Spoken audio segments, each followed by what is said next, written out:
about Blind Cop 2. All right, so we've got the director here, we've got Blind Cop here, we've got Schmidty here, we've got two co-writers here. Come on up, guys. And we've got Kyle. Hi.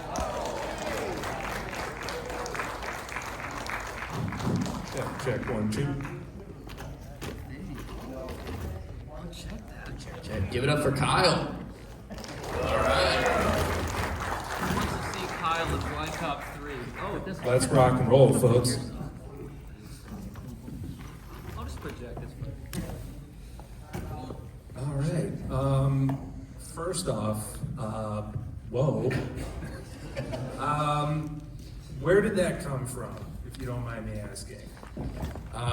Really great question. Me personally, and this is kind of my dad's fault, my mom's fault over here. I grew up on these hyper macho 80s action heroes, and I loved them as a kid. And there was something about getting older and like revisiting those type of movies and realizing, man, these guys I love, like they leave the movie with the highest body count. That's kind of fucked up. So just like that whole like concept was really interesting. So we want to explore that a little bit with Blind Cop 2. But this movie is like a love letter and a bit of a pokes fun little satire of all these like hyper macho 80s action heroes. So.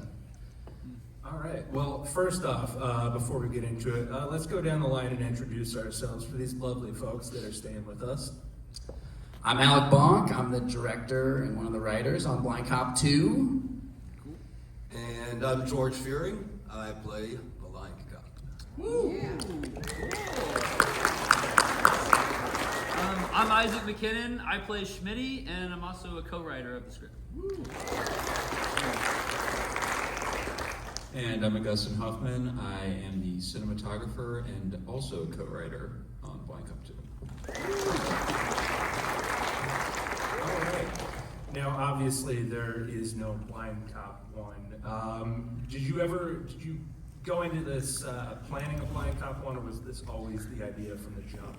Well, we just thought it was interesting. Part of it was like a commentary on what we saw when we first started developing the Kickstarter, and like once the feature script's in a good spot in 2018, we're so tired of all these like reboots and sequels that are coming out. So we thought it'd be interesting to do something Hollywood can't do at the indie level, which is make a sequel to a film that doesn't exist. So we're like, let's do something ballsy like that, because who the hell would do that and then spend like half a decade or like half their life on it?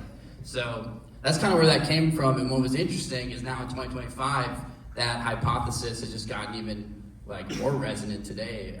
All the biggest movies are all sequels and reboots, and it's even in music now. So that's kind of where that came from. But also there is another side which is interesting. In high school, I shot a Blind Cop, which was like a parody fake trailer of a Blind Cop with my high school friends. So part of that was like, what if when we wanted to do our first feature out of film school, what if we did like a spiritual sequel to that? So It's also kind of interesting, like, picking up with this anti-hero character, like, after their origin story. We get a little bit of the origin story in Vietnam and whatnot, but we thought it was interesting to, like, have backstory, have Mac happen in the past, like, we have all this stuff that we can kind of jump off of. He's a sad drunk, like,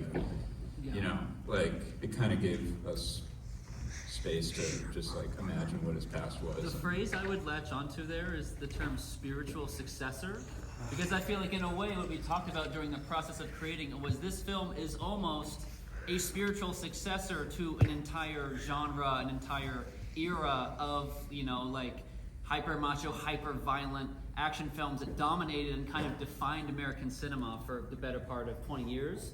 So I feel like it almost is meant to feel like you could pick it up and feel like, oh, it's almost like, it's almost a fusion of all these other movies in a certain way. Yeah. Right, and I just want to follow up on that, because a movie called Blind Cop 2, you would kind of assume like, oh, we're going to go Naked Gun, we're going to go like really broad parody. And for the most part, obviously, it's funny, but you play it kind of straight. You play it authentic. And I really dug that about this. And could you look? Yeah, I think, so I started writing this script when I was 19, and this was like the summer of 2016, and it definitely started out as a more goofy movie, like a Lethal Weapon mixed with like an Austin Powers and some of that stuff, and some of that DNA stayed, but as I started working with my co-writers here, Augie and Isaac, it started to get more serious. And really, I mean, a huge shout out to George, obviously. He just brought such a dramatic weight to it. And he treated it so seriously that it like made it a real movie, and it also made it funnier in a lot of ways. So, I mean, a lot of that is George. And George, could you actually speak to like how you prepared for this kind of role? Like, what was your approach to it? Well, right from the beginning in the audition, after we probably did maybe the first or second take, I did say that I felt like the comedy comes from just the intensity and just the weight of everything.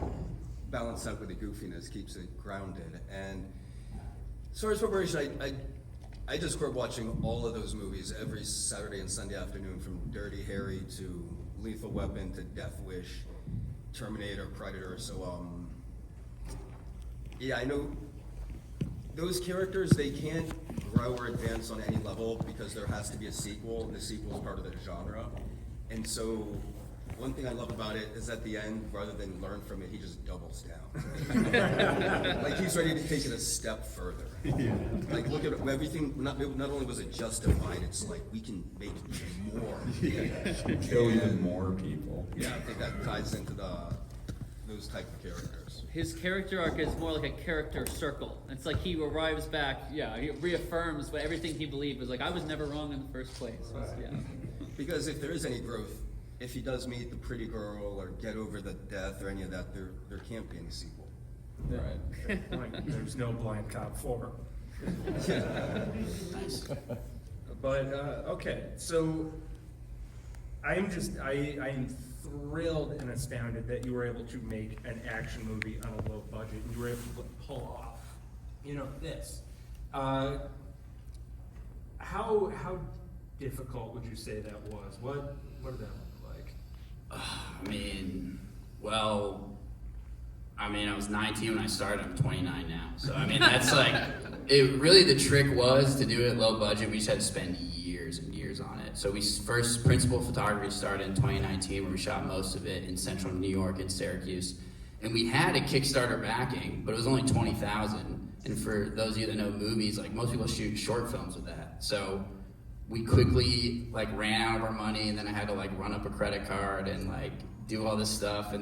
And we had to kind of pause that production for a bit, and we're like, hey, we'll pick it up next summer. And then we all know what happened next summer. So then we kind of had to wait a bit. We all just had to get really shitty jobs for a couple of years, raise money, and just keep going back at it in chunks. So really it just took a lot of time, a lot of preparation, a lot of going back and forth. And there was stuff we reshot. We reshot a lot of the ending because it wasn't up to where we wanted it.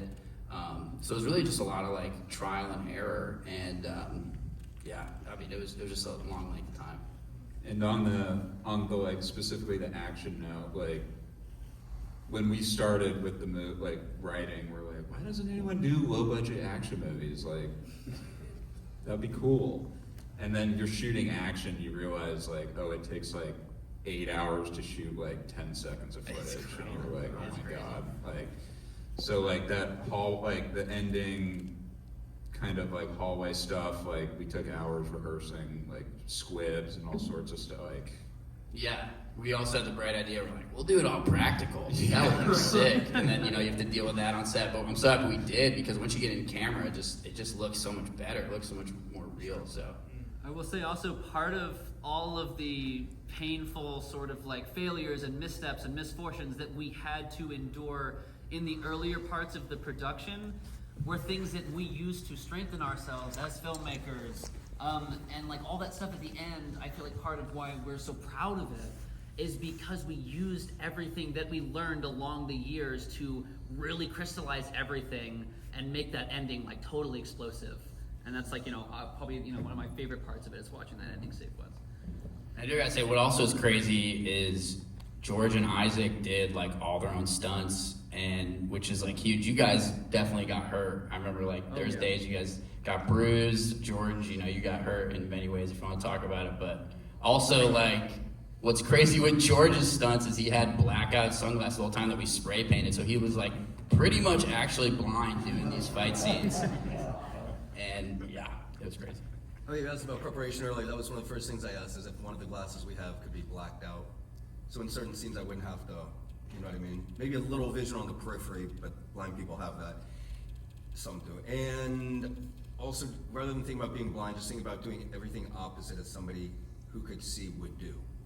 Like when I pour the liquor on the cut, like I did one take, and we looked at playback, I'm like, the fuck am I doing? So rather than overthink it, just look over here when you pour it. Oh, it's like, just do the opposite of what you would. When you've got the gun out, he's always Yeah. making sure he's looking away from the gun. The idea is align that kind of with my hearing, was the thinking with that. I will say one quick thing in terms of like injuries that almost occurred. There's that shot where he's like, "Get in the car, Schmidty. We're gonna chase this guy," and he takes off, and it looks like I'm kind of acting like, "Oh, I'm gonna fall out of the car." That was actually very genuine. He kind of took off a little fast, and my foot was still on the ground, and I almost like tumbled out of the car as he was taking off onto the gravel, but I made it back in, and it was good. You were fine. I was fine. I mean, that was a big lesson too, is like keep the mistakes. There's a lot of mistakes in this movie that we kept and then like built that in the narrative or put that in the scene, and it's just another layer that just adds something special to it. All right, speaking of something special, were there any moments on set for each of you where you kind of realized, oh, we got something special here, like we got something cool? I mean, I'll just, because I mentioned that hallway like shootout sequence, like we spent a few hours rehearsing it, and then I think we did it in like one or two yeah, it was just like, oh yeah, this is awesome, I think we got it. And then, I mean, it took a lot of time to get there, but once we got it, we're like, yeah, this is sick. I think like early on there was a couple moments. One was like the car stuff with Blind Cop and Schmidty.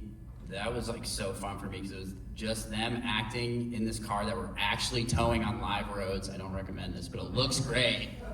And I'm just laying in the back seat with a mic going back and forth, and we would just run takes for like an hour. And I just remember that was just I had such a blast. It was such a special moment, and just seeing the characters live, and even in the film, like we would shoot that, and then we're like, should we get coverage? We're like, no, it's great. They're in character. I believe it. So that was a big one. And I think another like early on big one was we shot that junkyard scene, because that was like halfway through our original production. I remember getting on set and then leaving that and just being like so elated, like how big that scene looked, how great Brandon, who played Kuntz, was in that scene versus George. Like I was just super pumped with that. So. Yeah, I would just say quickly, as an actor, and exactly what he was talking about, actually, I think when I started to realize that there was something really special there was when I was shooting those scenes with George. I feel like that was when, that was pretty early on, and I feel like that was when we really started to kind of develop a chemistry with our characters, and there was just something so like peculiar and unique about that, because of course it's absurd, it's ridiculous, every scene, this guy's driving, as a blind man, it makes no sense, but there was something real there, and I felt like we were playing it dramatically no matter how silly it was, and it started to feel authentic. It started to feel like we had something different, something I feel like I hadn't watched before. So that's where I felt it. Yeah, for me it would definitely be Vietnam. Yeah. Nella was super fun, and it was just very creative improv on the spot. I just thought about it for like well over a year, so I just had a bunch of ideas in my mind. But also, all the leading characters of the films I just mentioned, like Predator or Dirty Harry, they're all recovering from their time in Vietnam, but it's never ever spoken of. It's never brought up, and I always thought that it would be interesting to see that side of it. And also, in any type of story like this, I always like the origin story in any type. So the fact that I got to do that was awesome. I thought this could look really special and had huge production value to it. Yeah, a lot of Vietnam we had to shoot in 2023, and George was like, you know what, dude, I think we gotta go back to Vietnam. So a lot of that was just me and him out there letting George go crazy. That's a public park in Atlanta. Yeah, And all like- of those shots. And it's just like him screaming, going crazy, and then they're like 10 feet away, there's like a mother and their son like hiking through there. And it was just incredible. So that Did was anyone one. stop and watch or interrupt? There was a couple, like when you're doing push-ups, I think you're like screaming at one moment, some guy's like, let's go. We obviously didn't use that audio, but there's some funny moment. But George gets so in it, he doesn't give a shit about anyone around him, and he just gets in character, so. Amazing. All right, before we turn it over to the audience, I just want to ask, is there a way we can see this film? Is there a way everyone can support this film? Well, I mean, first off, like coming here, I really appreciate everyone who came out again, especially on a snowy night, and like spending your hard-earned cash to come see a movie in the theaters. We made this movie for the big screen, so this is definitely the best way to do it. So we're doing this winter road show. We did a summer one in July. We're doing this one in New York. We're hitting Proctors right now, obviously, and then we're going to Manly Cinema in Syracuse on Thursday. Then we go down to South Carolina next Friday. And then we have more theaters lined up next year, but we actually just signed a pretty good distribution deal, so we should hopefully be online like March or April next year, so if everything goes well. So, but definitely, I mean, we prefer seeing it in theaters, but we definitely want to do like a wide digital release. 2026? Yeah. Yeah. But you guys are the real ones. You guys are here before anyone else has seen it pretty much, so Yeah. if you liked it, spread the We're word. in on the ground floor. If you got Letterboxd, rate us, IMDb, we really appreciate it.